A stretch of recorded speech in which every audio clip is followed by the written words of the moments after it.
Jadi ada satu dokumen yang saya sangat terkejut karena dokumen itu digunakan oleh Bareskrim. Terlihat memang di Fakultas Kehutanan nomor 14 itu ada nama Joko Widodo. Perhatiin, 5 puasa 1912. Nah, saya langsung terkejut, saya zoom. Nah, ketahuan kalau koran ini pasti koran abal-abal. Menyebutkan gini, 5 puasa 1912. Saya kaget. Langsung saya zoom. Ternyata tulisannya betul puasa. Itu kesalahan fatal, tal. Betapa cerobohnya Bareskrim. Ini adalah, ingat baik-baik ya, ini adalah pengumuman penerimaan calon mahasiswa program sarjana. Ya kan? Semua fakultas, termasuk Fakultas Kehutanan. Nomor 14 dia, Joko Widodo. Di atasnya, nomor 8, ya, tulisannya adalah Anji Pramaria. Andi. Ini tulisannya Anji Pramaria di sini. Oh, pejabat di NTB ya. Sudah pensiun Ya. Nah, itu namanya itu Andi Pramaria. Di sini di koran ini ditulisnya Anji Pramaria gabung. Pakai DJ Anji Pramaria, nanti dilihat ya. Udah kelihatan di situ. Itu kan udah nggak mungkin kan. Nah, udah. Ini seseorang bernama Joko Widodo menulis nih Fakultas Kehutanan. Tingkat studi SM. Sarjana muda, berarti dia diterima di sarjana muda, bukan di sarjana. Ya, jadi saya lanjut ya kepada dokumen-dokumen Bareskrim yang saya nilai ini janggal. Di sarjana muda nggak ada KKN, karena KKN itu untuk sarjana. Lalu dia ngapain KKN 1983? Bahwa kalau seseorang mengikuti program sarjana muda, dia tidak ada kewajiban KKN.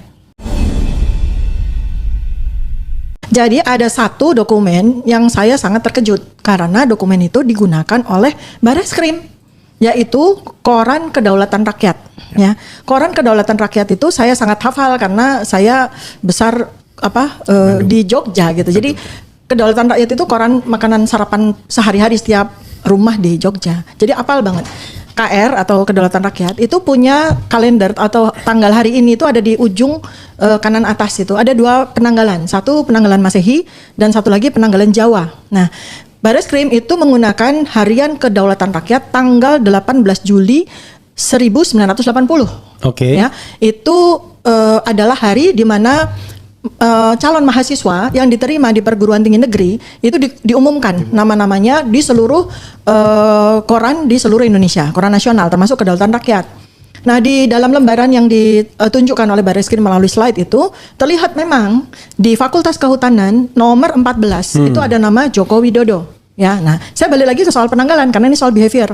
Jadi penanggalan Harian Kedaulatan Rakyat yang bahkan Dirtipidum ya, Pak Johandan itu Dirtipidum ya, itu menyebut dengan jelas 18 Juli 1980 garis miring. Perhatiin, 5 puasa 1912. Nah, saya langsung terkejut, saya zoom. Nah, ketahuan kalau koran ini pasti koran abal-abal. Karena Korbal. Iya, korbal ya, koran abal-abal gitu. 18 Juli itu hari kematian ibu saya tuh. 18 Juli ya, 18 Juli 2019. Nah, 18 Juli 1980 dia menyebutkan gini, 5 puasa 1912. Saya kaget. Langsung saya zoom. Ternyata tulisannya betul puasa. Itu kesalahan fatal, tal. Karena dalam bahasa Jawa Kliwon, Pahing. Bukan, pasa. Ini bulan. Pasa atau bahasa Jawanya poso. Ingat gak kan ini ya. Jadi harusnya tulisannya itu 5 poso atau 5 pasa 1912. Kalau itu memang koran asli. Bukan tulisannya puasa. Bukan 5 puasa. Dari situ aja koran itu sudah tidak benar. Satu ya dari inti. Artinya behaviornya adalah betapa cerobohnya Bareskrim. Tapi itu bisa bisa ada nggak dokter? Ada. Ditampilkan, kita minta. Ada. Nah, itu ya satu dari aspek pasa dan puasa. Dan ini ada koran yang terbitan tahun yang lain, bahkan terbitan sekarang 2025 itu konsisten. Kedaulatan Rakyat itu menulis pasa ya pasa, nggak pernah dia nulis puasa. Artinya itu koran mungkin yang karena khusus untuk Pak Jokowi mungkin beda. Ya justru itu khusus spesial tapi dibikin percetakan yang bukan milik percetakannya Kedaulatan Rakyat. Karena Kedaulatan Rakyat platnya pasa bukan puasa. Pasa itu bukan puasa kan? Bukan, pasa poso Ramadan. Juga yang asli puasa itu. Ya, udah di lembaran yang sama itu juga ada hal yang pasti ini fake ya. Jadi Joko Widodo itu tertulis di situ nomor 14 Joko Widodo Fakultas Kehutanan. Ini adalah, ingat baik-baik ya, ini adalah pengumuman penerimaan calon mahasiswa program sarjana. Ya kan? Semua fakultas, termasuk Fakultas Kehutanan. Nomor 14 dia Joko Widodo. Di atasnya nomor 8 ya. Tulisannya adalah Anji Pramaria. Andi. Ini tulisannya Anji Pramaria di sini. Oh, mungkin waktu dia jadi penyanyi jadi ya. Jadi Gitu. nama salah satu temannya Joko Widodo yang die-harder juga, yang dari NTB, yang sekarang menjadi pejabat di NTB ya. sudah pensiun Ya. Nah, itu namanya itu Andi Pramaria. Di sini di koran ini ditulisnya Anji Pramaria gabung. Pakai DJ Anji Pramaria, nanti dilihat ya. Udah kelihatan di situ. Itu kan udah nggak mungkin kan. Nah, udah. Terus kemudian nanti Andi Pramaria ditampilkan juga ya, yang dia menunjukkan ijazah dia itu. Nah, itu yang ijazah kan jelas Andi Pramaria. Ini di sini nomor 8 Anji Pramaria. Anji Pramaria. Bisa tuh gabung. Gabung. Oke. Dan pakai DJ ya, pakai DJ jangan lama. Mungkin nggak ada typo itu. Ya mana mungkin koran typo, mana mungkin, nggak mungkin gitu, nggak mungkin karena ini nasib seseorang, nggak mungkin Kalau ya. namanya beda dia nggak yakin ya. Iya dong, berarti bukan Andi Pramaria yang diterima tapi Anji Pramaria kan gitu. Artinya udah dari 2 itu aja. Ketiga adalah loncat ke dokumen yang lain ya. Nanti saya kasih ya. Dokumen itu adalah formulir registrasi mahasiswa. Yeah. Jadi orang kita keterima kan kita langsung ngisi formulir registrasi mahasiswa ya. Di situ ini seseorang bernama Joko Widodo menulis nih Fakultas Kehutanan, tingkat studi SM sarjana muda. Berarti dia diterima di sarjana muda, bukan di sarjana. Oke, ya, nanti saya akan bertanya beberapa hal soal itu. Oke. Artinya kalau dia itu diterima di tingkat sarjana muda, berarti nama dia itu tidak ada di urutan yang diterima sarjana dong. Masa iya tiba-tiba nyusup ada nama yang apa namanya calon mahasiswa sarjana muda? Mungkin rendah hati orangnya, diterima di sarjana tapi udahlah saya jalani sarjana muda. Kalau rendah hati tinggi hati dong, dia naik tingkat dong. Enggak, dia diterima di sarjana tapi dia selesaikan sarjana muda aja lah kan? Bukan dong, ini kan registrasi kita nulis. Oh iya. Registrasi masuk tuh kita masuk ya masuk UGM langsung kita daftar tuh apa namanya kita ngantri tuh panjang banget ngantri untuk mengisi formulir registrasi. Ingat kan kita waktu itu masih di Gedung Pusat tuh. Dan saya ingat waktu orang tua saya nganter saya karena saya baru pertama kali tuh ke Jogja diantar sama ibu saya. Pas dia datang ke UGM ke daerah mana itu? Daerah kita registrasinya itu. Ke gedung Pusat Bukan, ke Gedung Pusat. Tulak Sumur. Bukan. Ada gedungnya nggak terlalu bagus pokoknya. Di situ tuh. Dan banyak orang pakai jasa gitu kan, jasa pengetikan gitu. Ibu saya bilang begini, aduh gimana kalau tiba-tiba namanya nggak ada? kan berbekal koran kita kan, berbekal koran dan panggilannya belum ada. Nggak ada pakai panggilan. Iya, pakai panggilan, koran pake aja. Koran kita bawa koran nih. Gimana kalau nggak ada? Begitu ada lah, alhamdulillah. Nama gitu. Dan pasti dong. Kalau Andi Pramaria di sini tulis Anji Pramaria, dia pasti nggak datang kan? Karena berpikir nggak mungkin ya. Nah, kemudian setelah kita mendaftar tuh ngantri, kita dikasih formulir registrasi mahasiswa. Kita mengisi program studinya apa? Ini dia mengisinya SM. Sarjana muda. Dan itu konfirmatif lagi dengan dokumen berikutnya, yaitu dokumen registrasi pada saat dia naik semester berikutnya di tahun 1981 1982. Berarti dia registrasi semester 2 nih, masuk semester 4 ya. Berarti dia semester 4 di situ. Dia tulis lagi nih apa namanya formulir kolomnya itu, nanti saya kirim. Sarjana itu udah ada kita. Iya. Dilingkari sarjana muda, artinya kan confirm. Mungkin dia waktu itu ingat lagu Iwan Fals, engkau sarjana muda gitu ya. Ya ada tak dapat kerja, jangan-jangan ya kan. Gitu. Ya mana mungkin kan. Satu itu kan secara saya bicara di aspek behavior, saya nggak ngomong digital forensik atau apapun. Itu kan kita lihat ya, nggak mungkin anak mahasiswa sarjana muda itu gabung sama anak sarjana. Mata kuliahnya aja udah beda, circle-nya udah beda, ngekosnya aja udah beda, ngomongnya juga udah beda. Ya saya bukan ingin merendahkan sarjana muda atau apa, tapi kan kita tahu ya ada strata yang berbeda kan gitu loh. Sehingga nggak mungkin anak sarjana muda itu ngumpul bareng anak sarjana gitu kan, nggak mungkin gitu. Tapi sarjana, nanti teruskan, nanti ada beberapa pertanyaan soalnya. Boleh, nanti ditanya aja saya bisa jawab. Secara kronologis ya, ini kita bicara dari sisi timeline. Nah dari situ saya balik lagi ke Harian Kedaulatan Rakyat. Kok bisanya satu Bareskrim ya, Ceki Puslap 4 nggak bisa melihat itu sebagai sebuah kejanggalan. Satu, kedua, formulir registrasinya mahasiswa yang bernama Joko Widodo menulis program sarjana muda. Kok bisa itu begitu cerobohnya nggak melihat itu sebagai sebuah dokumen kejanggalan lagi. Kemudian registrasi, kok bisa dia menulis sarjana muda itu juga lolos dari puslapor. Ini kan nggak bicara puslapor, ini kita bicara aja dari sisi legitimasi dari dokumen gitu. Karena puslafornya itu setingkat kita usianya. Kan setinggi-tingginya usia kan 58 tahun. Jadi kalau 58 tahun itu berarti dia tidak mengalami sarjana muda. Kalau 58 tahun kan berarti angkatan 86 lah kira-kira. 85 ke atas udah nggak ada lagi sarjana muda jangan-jangan. Nggak ada sarjana muda itu di UGM itu terakhir tahun 77 itu untuk menyelesaikan program sarjana muda yang sebelumnya. Jadi tidak diselenggarakan lagi. Memang sih ada buku yang diterbitkan oleh Fakultas Kehutanan UGM, terbitan 1982 ya.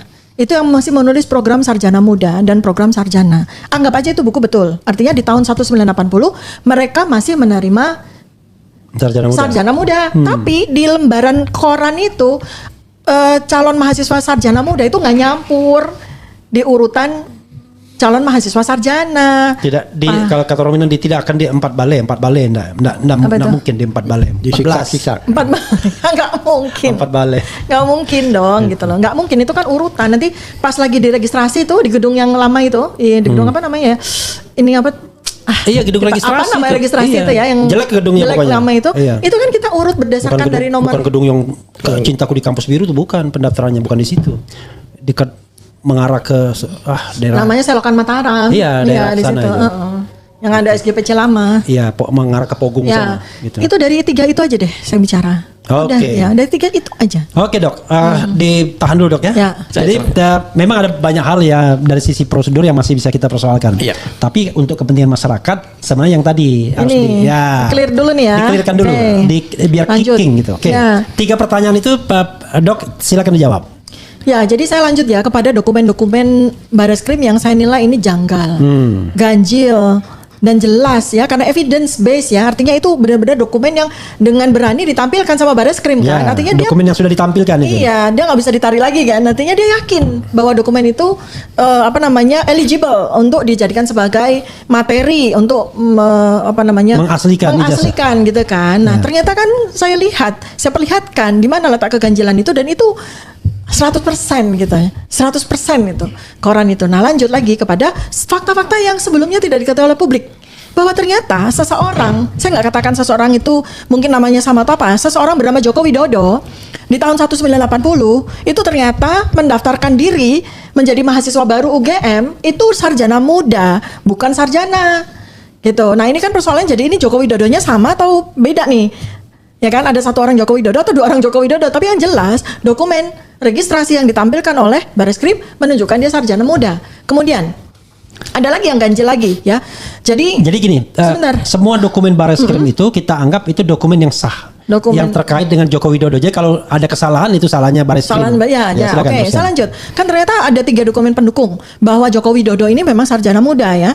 Yang terakhir yang belum saya sampaikan tadi adalah transkrip nilai yudisium itu juga ditampilkan sama Bareskrim. Di situ jelas itu adalah transkrip nilai yudisium final kan, berarti SKS-nya 122. Artinya tidak mungkin itu SKS yudisium sarjana. Kemudian IPK di situ 205. Oke ya, ini penting ya, 205. 205. 205 dengan SKS 122. Oh, ada itu dokumen. Ada. Okay. Ada ya, ada.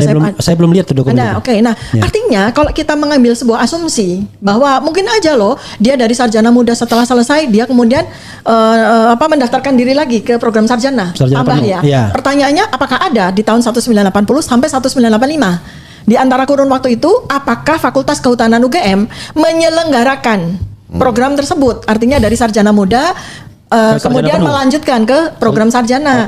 Pertanyaannya, dengan IPK 205 seorang sarjana muda, apakah ia diizinkan untuk masuk program sarjana? Saya sangat meragukan. Karena ini kita bicara UGM, tier A. Universitas yang boleh dibilang nomor 1 di Indonesia. Mana mungkin dia dengan serta-merta mengizinkan seseorang sarjana muda ber-IPK 205 untuk lanjut ke sarjana? Pasti ada sebuah minimum kriteria, ya kan itu. Kemudian yang menarik lagi adalah soal KKN. Ya, di dalam dokumen Bareskrim itu disebutkan bahwa Joko Widodo itu KKN tahun 1983. Nah, sekarang kita lihat dari sisi timelinenya. Kalau dia memang diterima, artinya berdasarkan dokumen Bareskrim bahwa dia masuk UGM sebagai sarjana muda tahun 1980, Berarti di 1983 dia baru menyelesaikan sarjana mudanya. Di sarjana muda nggak ada KKN. Karena KKN itu untuk sarjana. Lalu dia ngapain KKN 1983? Artinya kalau dia memang melanjutkan, artinya kita percaya deh dia lanjut sarjana. Itu dia sarjana KKN-nya pasti di tahun 1985 atau 1986, bukan di 1983 di akhir sarjana mudanya dia. Satu, saya tegaskan sekali lagi buat masyarakat supaya tahu bahwa kalau seseorang mengikuti program sarjana muda, dia tidak ada kewajiban KKN. Ya, jadi tidak mungkin dia itu KKN di tahun 1983 untuk apa? Nah, seandainya dia melanjutkan ke sarjana, pasti ada minimum IPK. Seseorang bisa lanjut ke program sarjana gitu ya. Nah, ini yang menarik. Udah ya nih selesai sampai di sini. Jadi saya pastikan dulu. Okay. Itu dokter yakin bahwa dia memang diterima di sarjana muda? Yakin dari tulisannya dia sendiri. Oke, berarti kita untuk sementara kita pegang bahwa Jokowi itu sebenarnya mendaftar sarjana muda berdasarkan dari formulir yang dia tulis sendiri dengan tangan yang dia sendiri. di-spill oleh Bareskrim. Ya. Dan Bareskrim pasti sudah verifikasi dong itu datanya Jokowi ya, gitu. Dan ini adalah kita pegang sarjana muda. Oke, silakan terusan. Ini adalah sesuatu yang sangat baru buat kita, novel buat kita, suatu hal yang baru. Kita sama sekali tidak pernah tahu selama ini bahwa ternyata ada seorang calon mahasiswa bernama Joko Widodo yang mendaftarkan kembali mendaftarkan diri masuk tahun 1980 sebagai peserta program sarjana muda. Selama ini kita tahunya dia adalah yang diklaim oleh dirinya sendiri dan diklaim juga oleh UGM dan semuanya, dia adalah mahasiswa S1 gitu loh. Ini kan sesuatu yang baru dan kemudian lanjut lagi kalau ini kita inline-kan dengan yang KKN yang diklaim juga oleh UGM, diklaim juga oleh Bareskrim, diklaim juga oleh kawan-kawannya bahwa dia KKN tahun 1983, itu sangat tidak mungkin. Karena di situ dia baru semester 6, berarti akhir dari sarjana mudanya, karena sarjana muda kan biasanya 3 tahun ya. Itu nggak ada KKN, ngapain dia lulus terus KKN, terus ada ijazahnya. Nah dia sama sekali nggak pernah menunjukkan ijazah sarjana mudanya, nggak pernah ada sebuah sebuah diskusi atau sebuah klaim atau apapun bahwa dia memiliki ijazah sarjana muda. Tiba-tiba dia loncat dia punya ijazah sarjana, ya itu. Kemudian ada lagi transkrip nilai yang aneh buat saya, itu weird ya, ganjil, yaitu tiba-tiba Bareskrim menunjukkan transkrip nilai sarjana dengan nomor mahasiswa 1681 KT. Artinya itu adalah nomor mahasiswanya Joko Widodo. Mahasiswa bernama Joko Widodo. Ini saya nggak bilang mantan presiden atau presiden, Joko Widodo aja buat saya. Nah, ada tulisannya transkrip nilai sarjana. Di situ cuma satu, di situ tulisannya SKS-nya 88. Kemudian di sebelahnya ada IPK 3,05. Oke ya. Nah, orang kalau kemudian berhipotesis kan, seperti ada beberapa kelompok juga berhipotesis. Ya berarti Joko Widodo itu lanjut dari sarjana muda ke sarjana. Nah, sekarang kita coba gabungkan. Sarjana muda dia memperoleh menyelesaikan 122 SKS. Kemudian sarjana dia tambah 88 SKS, total 122 ditambah 88. 200? Enggak dong, 122 tambah 88. Iya, 120 tambah 80 aja udah 200. Lah ya. Kan nggak mungkin, karena menjadi sarjana waktu itu berdasarkan Kementerian Pendidikan Kebudayaan itu hanya 144 sampai 150. Sampai 150 tergantung. Saya 158 untuk S1 saya sampai selesai dokter 218 ya. Nah ini untuk sarjana yang tanpa profesi itu kan antara 140 sampai 150. Ngapain dia 122 ditambah? Karena apa? Kalau seseorang mengikuti program sarjana muda lalu dia melanjutkan ke sarjana, maka ada beberapa mata kuliah yang tidak perlu dia ambil. Ya kan? Nah, terus lucunya lagi nih, masalahnya kan mata peneliti kan beda sama mata orang biasa. Di dalam transkrip nilai sarjana itu ada beberapa mata kuliah yang buat saya tuh ganjil. Satu tuh kewiraan, ingat kan kita punya kewiraan ya. Kami sama-sama UGM ya, jadi kewiraan, agama Islam, bahasa Inggris, kalau Pancasila.